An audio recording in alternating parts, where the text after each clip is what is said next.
আপনারা তো সবার আগে সর্বপ্রথম ক্ষতিগ্রস্ত, আপনার পরিবারের সদস্য হারিয়েছে, কিন্তু আমরাও কিন্তু একইভাবে ক্ষতিগ্রস্ত। এই প্রতিটি মৃত্যুর জন্য, প্রতিটি হতাহতের ঘটনার জন্য আজকে সরকার এবং বাংলাদেশ ক্ষতিগ্রস্ত, দেশের মানুষ ক্ষতিগ্রস্ত।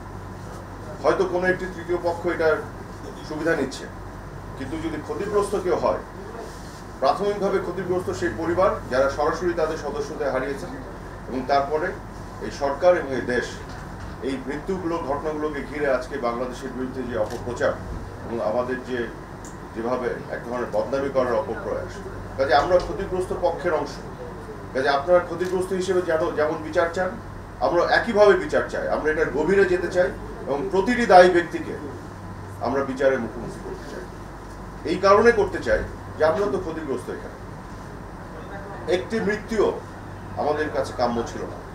আজকে যদি আমরা অতীতে যেতে পারতাম টাইম মেশিন দিয়ে, আমরা প্রতিটি মৃত্যু আটকে দেওয়ার সুযোগ থাকলে আমরা সেটা চেষ্টা করতাম, কারণ প্রতিটি মৃত্যু এবং হতাহত আমাদের বুকের উপরে ভারী হয়ে আটকে আছে। এবং আমরা একইভাবে দুঃখিত এই মৃত্যু এবং হতাহতের ঘটনার জন্য। দুঃখজনক হলো সত্যি যে শিক্ষার্থী আন্দোলনকারী যারা, তাদের যে উদ্দেশ্য ছিল, তাদের একটা দাবি ছিল, এবং তার মধ্যে যে তৃতীয় পক্ষ ঢুকে অন্য উদ্দেশ্য চরিতার্থ করার জন্য যে ভয়াবহ ধ্বংসযজ্ঞ চালিয়েছে, এটি তো আপনাদের চোখের সামনে তার সফল প্রমাণ আছে। আজকে যারা জেল ভেঙে নরসিংদীতে কয়েদিদের বের করে নিয়ে এসেছে, উচ্চ পর্যায়ে জঙ্গিদের বের করে নিয়ে এসেছে, জেলের যত স্টাফ যারা তাদেরকে বন্দী করে রেখেছিল, যত ধরনের অস্ত্রশস্ত্র তারা লুট করেছিল, এগুলো কি শিক্ষার্থীদের কাজ হতে পারে? হতে পারে না। কারা করেছে? এই তৃতীয় পক্ষ অনুপ্রবেশকারী। আজকে মেট্রো রেলের কথা বলেন, এই মেট্রো রেল কি মাননীয় প্রধানমন্ত্রী শেখ হাসিনা চড়েন?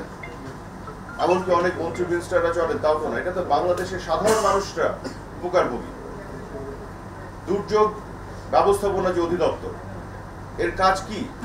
পুরো দেশে যখন বিভিন্ন ধরনের দুর্যোগ আসে, সাধারণ মানুষের পাশে দাঁড়ানোর জন্যই তো কাজ করে। এই প্রতিটি সরকারি এস্টাবলিশমেন্ট, সেতু ভবন, যেগুলো সাধারণ মানুষের জন্য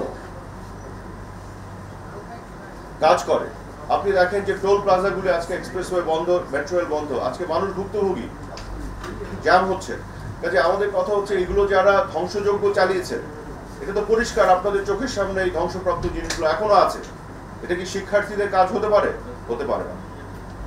এটা করেছে সেই তৃতীয় পক্ষ সন্ত্রাসীরা, এবং তারা কিন্তু এমন অবস্থায় তৈরি করার চেষ্টা করেছে যেন এখানে হতাহতের ঘটনা ঘটে, টেনশন আরো তৈরি হয়, এবং তারা সেটাই ঘোলা পানিতে মাছ শিকারের চেষ্টা করতে পারে। কিন্তু দুঃখজনক হলো সত্যি, তারা সরাসরি এখানে মুখোমুখি হয়নি। তারা শিক্ষার্থীদের ঢাল হিসেবে সামনে ব্যবহার করেছে, শিক্ষার্থীদের আবেগ অনুভূতিকে তারা অপব্যবহার করে এই কাজগুলো করেছে। এবং এখানে আমাদের যে সমস্যাটা হয়ে গেছে, আমরা শিক্ষার্থীদের প্রোটেকশনের জন্য উদ্বিগ্ন চিন্তা করছি। আমরা নিশ্চিত করতে চাই তারা তাদের নিরাপত্তা যাতে নিশ্চিত থাকে। এদিকে তাদের ফাঁকে যে সন্ত্রাসীরা এই কর্মকাণ্ড করছে, তাদের উপরে আইনের প্রয়োগ করছে। এটি করতে যে খুবই কঠিন একটি সমস্যার মধ্যে, জটিল একটি অবস্থায় আমরা পড়ে গেছি। মাঝে মধ্যে এটাকে ডিফারেন্সিয়েট করাটা মুশকিল হয়ে যাচ্ছে।